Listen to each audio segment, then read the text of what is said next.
Sejam bem-vindos ao Comando Operacional do Corpo de Bombeiros Militar do Distrito Federal. Nessa série de vídeos do Comando Operacional, onde tivemos um bate-papo com o nosso ex-comandante, General Coronel Paulo José, uma figura ilustre da corporação, foi muito enriquecedor para este comandante e espero que para vocês que estejam nos assistindo, seja de grande importância aprender sobre a história da nossa corporação.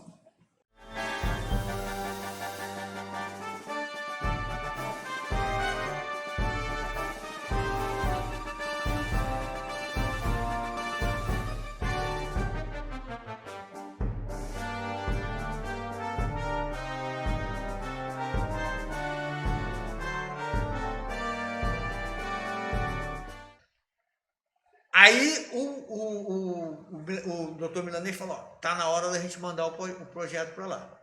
Agora, quando chegar lá, é problema de vocês, pô. Vocês que vão ter que se resolver por lá. Mas a gente já estava muito malandro no Congresso, porque a gente já estava com 2 anos de Congresso, já tinha 64 e já estava com bastante tempo de 65, né? E aí tinha mais uma pessoa que apareceu nessa lei, nessa conversa. Foi uma outra senhora, a Leda.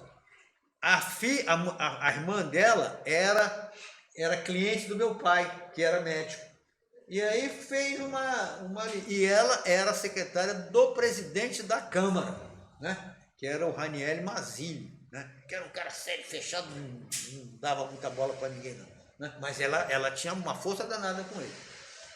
Aí a gente foi lá e falou com ela, Leda, fala com o presidente aí para distribuir esse projeto para tal fulano. Porque a gente tinha conversado com o presidente porque ele foi para a comissão. Ele tinha que passar nas comissões, né?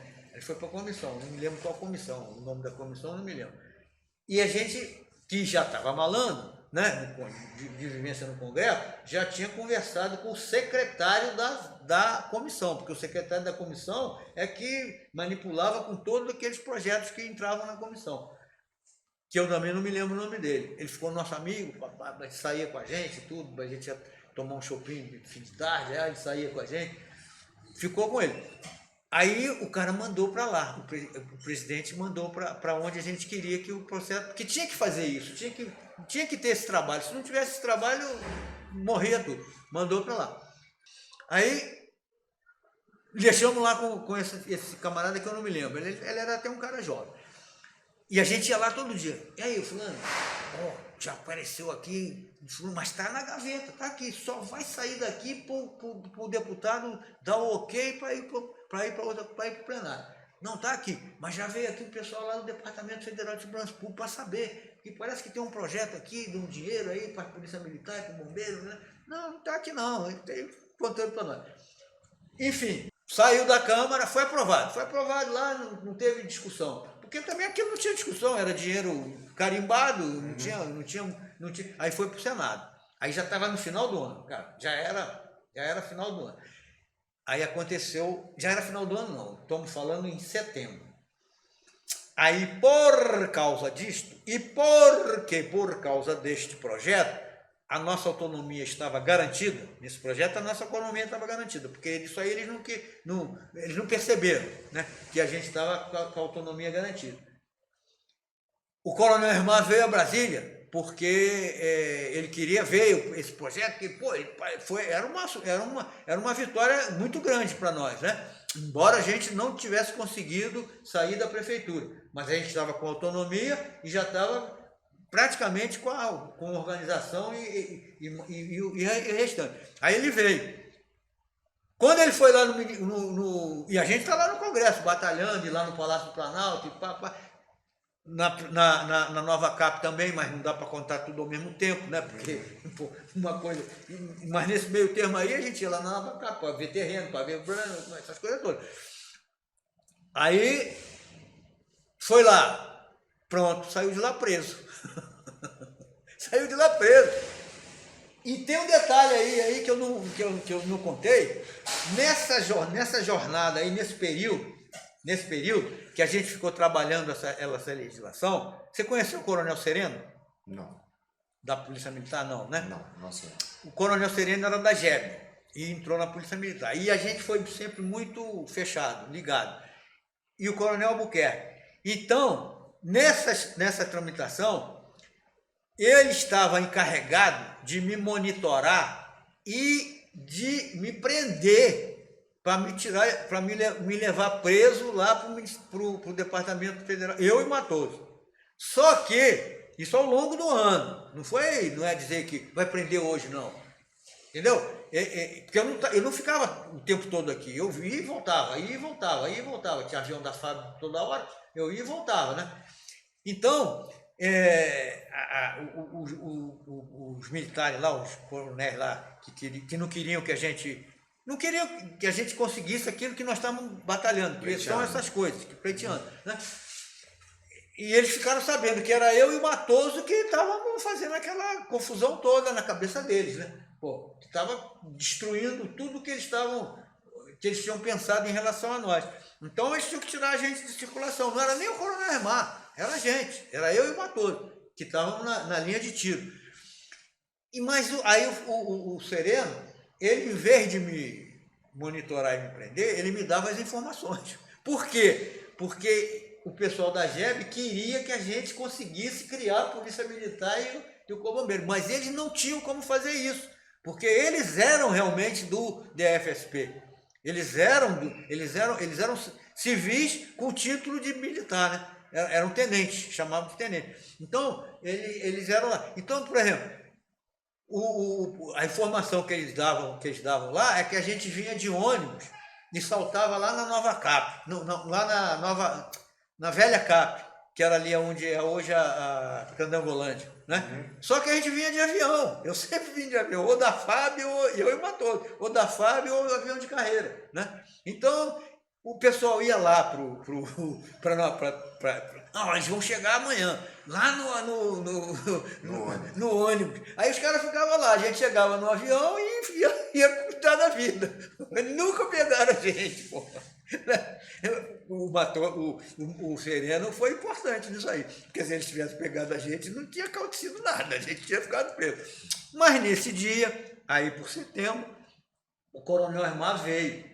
E o Coronel Hermar, o que eu falei para vocês, ele não era de conversa, ele não era de relações públicas, não, ele era de chegar e pau, né? Ele chegou e visitou quem? O general, lá no Ministério lá no DFSP. Um detalhe. Quando terminou esse detalhe vale a pena contar. Quando terminou essa coisa do que a gente perdeu, né? Lá do Congresso, nós fomos para o Ministério da Justiça, eu e o Matoso. E já era de noite, já era assim umas 6, 7 horas, já estava escuro. A gente foi para lá. E o capitão Braga era o ajudante de ordem do ministro, que era o Milton Campos, que era senador, né? Um grande jurista. E ele já era um senhor, um velhinho mesmo, né? Aí a gente entrou para conversar com ele, né? O Braga já era fim de expediente ali, né? Aí a gente já conversou. Aí a gente falou de coisa, e eu falei assim, pois é, ministro, e os nossos direitos, pô? Aí ele olhou assim para mim, bateu assim no meu braço, meu filho, você é muito jovem, nós estamos vivendo um período revolucionário, não diga que você tem direitos, porque eles hoje não existem, diga que você tem aspirações. Daí para frente eu nunca mais falei que tinha direito, cara. Eu falava, não, nós aspiramos, não, nós queremos, mas direito não. Bom, Coronel Hermar foi lá e saiu preso. Aí ele caiu do comando. Preso, mandado para o Rio de Janeiro, né? E aí ele ficou responsável de localizar a mim e ao Matoso e já ir com ele no mesmo avião para o Rio de Janeiro. Não preso. Proibido de vir a Brasília. Foi em setembro, por aí, mais ou menos. Aí o Coronel Hermar... Que aquela prisão foi ilegal, porque nós não éramos do departamento, e o Coronel Hermar não era subordinado ao general, ele era subordinado ainda ao ministro, porque não tinha reorganizado. O projeto ainda não tinha sido aprovado, estava tava parado, estava em algum lugar, ou estava lá no Planalto, ou estava lá no Congresso, mas não tinha sido aprovado. Mas valeu a punição dele. Aí ele foi recolhido lá no Arsenal de Marinha. E eu e o Matoso voltamos para o Rio de Janeiro. Daí que deu a briga com o Jacarandá, porque o Jacarandá achou que a gente é que tinha prejudicado o plano dele. Tá, aí caiu o Osmar, aí o Jacarandá caiu também? Não, caiu mais na frente. Caiu o Osmar. Aí o Comombeiro, aí sim, aí o Comombeiro ficou dividido em dois mesmo. Ficou um comandante-geral aqui e outro comandante-geral no Rio. Né? Que era o Jacarandá. Não, o comandante-geral aqui foi o Martins, Coronel Martins, que depois veio a ser nosso comandante. Não, ficou como comandante, ele era o subcomandante nessa época, lá no Rio. Aí ele veio para Brasília e ficou comandante do Comombeiro, que eu não sei qual era. De um corpo bombeiro, ele ficou comandante de um corpo bombeiro. Mas e aí, é difícil de entender. Mas era do Departamento Federal de Segurança Pública ou do Ministério da Justiça? Então, ele ficou comandante deste departamento, desses bombeiros que estavam aqui em Brasília. Aqui em Brasília, que pertencia ao Departamento Federal de Segurança Pública. Sem pertencer, mas pertencendo. Sim. Na lei não pertencia, mas sabe aquele negócio de fato e de direito? Sei. De direito não era, mas de fato era. E ele ficou no de fato.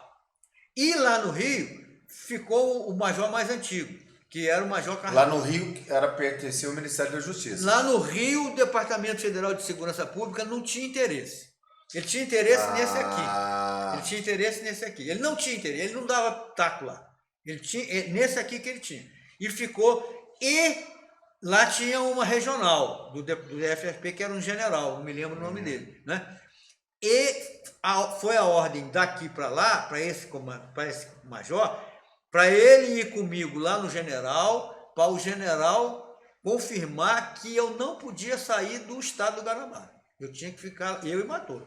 Aí nós fomos lá e nesse dia o general falou que se eu saísse lá, o major ia ser preso, igual o coronel. Mano. Ele ficou lá com medo danado. Tudo bem, aí tá. Aí vem uma coisa que também não é normal. Aniversário da minha mãe. Festa na minha casa. O meu cunhado, que ainda não era meu cunhado, era noivo da minha irmã, era neto, era porque o Marechal já morreu, era neto, ele está vivo, mas o Marechal já morreu, era neto do Marechal Mascarenhas de Moraes. Marechal Mascarenhas de Moraes foi o nosso comandante na guerra. Era o comandante da FEB, Força Expedicionária Brasileira. E o presidente da República, que era Castelo Branco, tinha sido o chefe do Estado-Maior dele. E eles me conheciam desde que eu era menino, porque nós éramos vizinhos. E eu brincava na casa do Marechal. E o Castelo Branco ia lá, que depois da guerra, isso que eu estou falando, era 1950. Não, que 50? 40 e pouco. Eu tinha o quê? Uns 6 anos, 7 anos, 8 anos. Eu era criança, né? Brincava lá com o Roberto, que era o meu cunhado, e outros meninos, né? E ali onde eu morava um monte de militares. E os filhos desses militares acabavam sendo nossos amigos. Eu tenho até foto com eles de colégio, né? De colégio marista, uns de colégio militar, outros de colégio marista. Né? E depois da Revolução, os pais deles viraram generais. Viraram generais. E nesse dia lá na casa da minha mãe, né, do meu pai, que eu morava no Rio na casa do meu pai e da minha mãe. Eu era agregado, né? Eu era solteiro, morava lá. Né? O Marechal foi, a família do Marechal, que era a família do Roberto, né, que é a minha irmã abaixo de mim. Né? E a filha do Marechal, era a dona Marta, né? Veio falar comigo, Paulo, mas você não está lá em Brasília? Como é que você está aqui? Que folga é essa? Aquela coisa. Aí eu chorei de novo, contei a história, velho. É mesmo, mas... Pô. E mais um detalhe, o Marechal gostava muito do Coronel Osmar. Por quê? Quando o Coronel Osmar percebeu que a minha família tinha um relacionamento bom, que lá em casa ia muito general, ia muito político e tal, o Coronel Osmar passou a frequentar a minha casa. Ele ia lá para casa. e conheceu o Marechal. E ele contava a história para o Marechal da guerra. Por que que os bombeiros franceses eram militares? Aí ele contava aquelas histórias, o Marechal gostava dele, ficou gostando dele. Sempre me perguntava, e seu comandante, quando eu estava com ele às vezes, na casa dele, ou ele estava em casa, não, tá tudo. Aí eu falei para ele, ele perguntou, vem cá, a Marta me falou que você não sei o quê. E seu comandante? Eu falei, está preso, meu Marechal, está preso lá no Arsenal de Marinha. Por quê? Pá, tudo tranquilo, né? Ele não falou nada, ele era uma pessoa assim, muito reservada, né? Não falou nada, tudo bem, tudo bem. Passou um tempo, eu tô lá no Rio. O que eu estava fazendo lá no Rio nessa época? Eu ia lá na escola 15, né? Dava educação física, e de tarde ia lá no Ministério da Justiça, no gabinete do comandante, que esse major nunca foi. Às vezes o major Martins vinha, era uma coisa de louco, né? O que era previsto não era executado, e o que era executado não era previsto. Então o major Martins, na verdade, assumiu o comando de tudo. Mas não era para ser o comando de tudo, porque esse aqui se omitiu e ele ocupou o espaço. Mas ele ficava em Brasília e ia para o Rio, né? E tinha o capitão Chagas, que era o secretário. Então o capitão Chagas fazia parte da secretaria e eu fazia a outra parte, à tarde. E de manhã eu ficava lá na escola 15, porque eu era oficial de educação física. Eu fazia isso. Tá, tudo bem. Passou o tempo. A minha avó, que era muito amiga da mulher do Marechal, fala para mim assim, o Marechal, não, a Ada, que era a mulher do Marechal, está te convidando para você jantar lá na casa deles. E eles já não moravam mais no meu vizinho, não, já estavam morando em Copacabana, porque isso aí, a dimensão do tempo eu às vezes confundo um pouquinho, mas eles já não moravam mais, não eram mais meu vizinho, não eram um vizinho nosso. Tá bom. Então fomos. Foi minha mãe, meu pai, minha avó, minha irmã e eu. O Roberto, que era neto dele, a família, a outra filha dele com a filha dela e a neta, e o Marechal. Era uma reuniãozinha assim, um jantarzinho de família. Lá para as 9 horas chegou o Marechal Humberto de Alencar Castelo Branco, presidente da República. Chegou ele com o assistente dele, que era o Irã, o major, o capitão, sei lá. Aí, chegou, cumprimentou, aquela coisa toda, presidente e tal. Aí ele foi com o Marechal lá para o gabinete. Foi lá para o gabinete e ficou. Passou um tempo, o Irã me chamou. Paulinho? Ele me chamava de Paulinho porque a gente tinha feito curso de educação física junto. Então a gente tinha bom relacionamento. Paulinho, o Marechal está te chamando lá. Sabe, quando você... O que será que eu fiz? Pô? Você pensa logo que vai acontecer alguma coisa muito ruim, né? Aí eu cheguei por lá. Aí o Marechal estava sentado, ele estava aqui, tinha um banquinho, eu sentei no banquinho, ele mandou sentar, e eu fiquei quietinho ali. Aí eles falaram lá, eu não sei o que eles falaram, não me lembro, porque também a minha cabeça estava dando volta, né? Pô. Aí o Marechal virou para mim e falou assim, amanhã você vá a Brasília, procure o Major Eli no meu gabinete, que eu já vou dar as instruções para ele. E eu estava proibido de vir a Brasília, né? Saí dali, assim, zonzo, sabe quando você não sabe aonde que você vai pisar, o que você vai fazer da vida, né? Bom, o presidente da República mandava mais do que tudo, era um negócio forte, né? Para um jovem rapaz de 25 anos, né? Era pesado. Aí tá, aí falei com meu pai, né? Voltando para cá, pai, aconteceu isso. O que está esperando? Se foi ele, se foi o presidente, você pega sua mala e amanhã você pega o avião e vai para Brasília. Então tá. Só que eu não fiz isso, assim, desse jeito que ele mandou, que meu pai mandou. Eu falei, não, eu tenho que ir lá primeiro comunicar isso lá para o major, aquele major. Não era o Martim, não, para o outro lá, para o Cardoso, né? O Cardoso.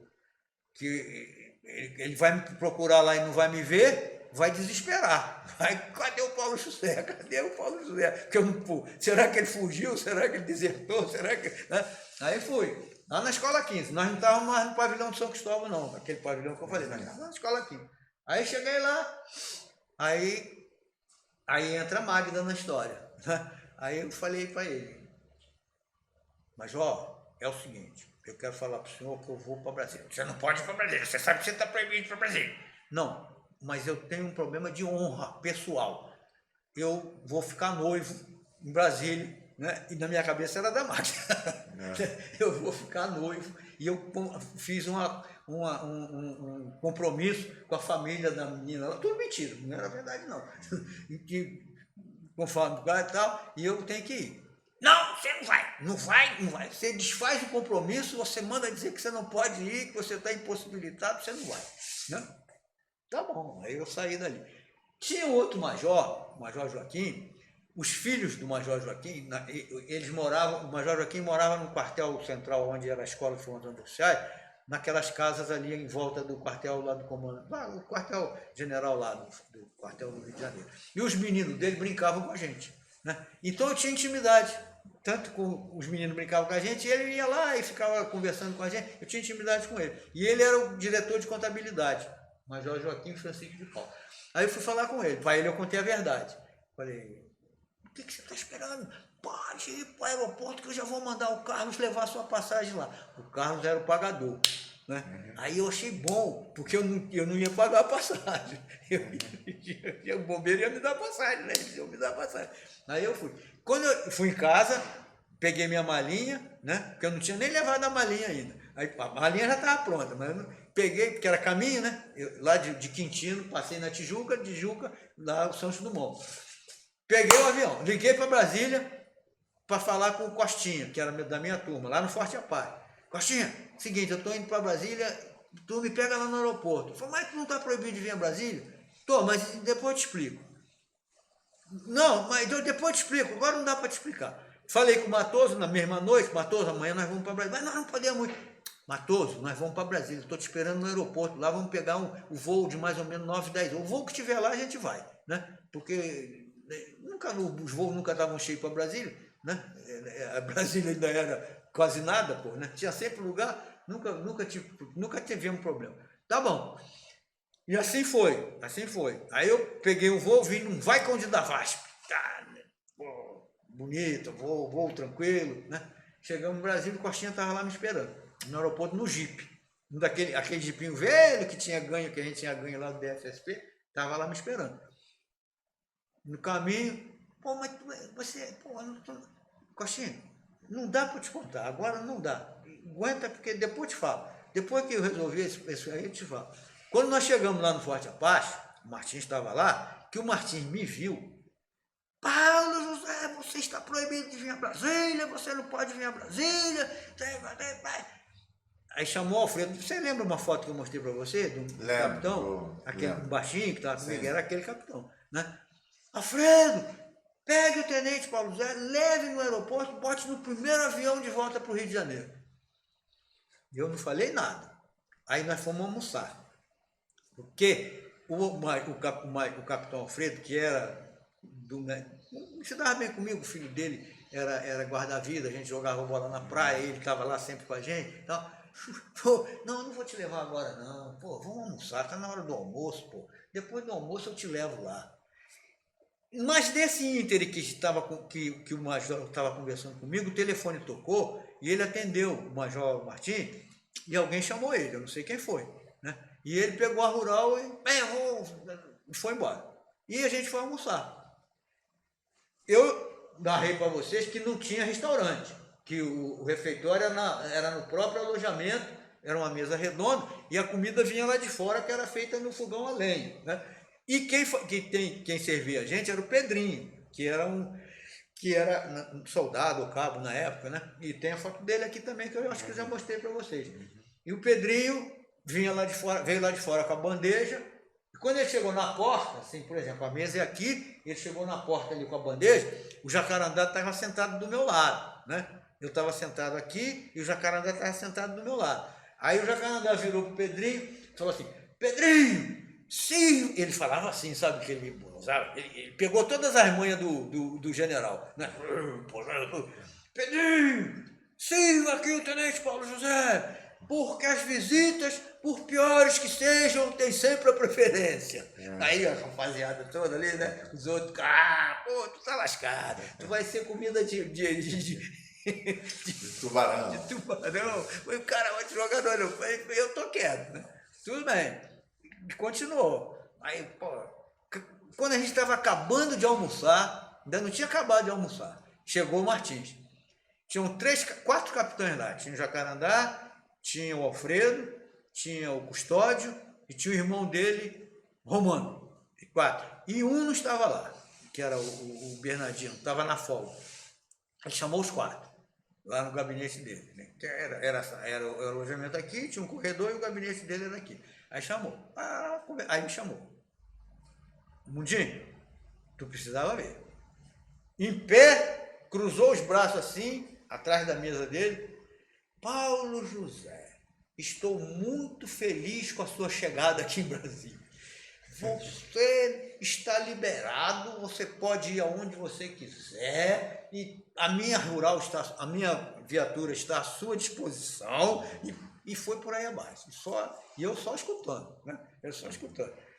E aí ele falou assim, eu só queria fazer um pedido para você. Aonde você for, você leva o Capitão Jacarandá. Pô, o cara que tinha acabado de me bagunçar no almoço. Falei, nem de jeito nenhum, ele não vai comigo em lugar nenhum. E eu vou sozinho, todo lugar que eu tiver aqui, eu vou sozinho e ele não vai comigo. Não, então tá bem, se você não quer que ele vá, ele não vai. Pô, né? Ele pegou aquelas palavras do vai a pé e então eu vou a pé. E aí, mas ele não ia vir a pé sozinho. Aí ele resolveu criar um grupo que concordasse com ele em vir a pé para Brasília, né? Mas mesmo para vir a pé, um grupo teria que ter autorização, não poderia ser assim uma coisa, uma normalidade. E ele veio falar comigo. Eu era o ajudante de ordem do comandante, já repeti isso várias vezes. E tinha acesso ao coronel Hermar, né? E ele veio falar comigo e me pedir ajuda para convencer o comandante a concordar que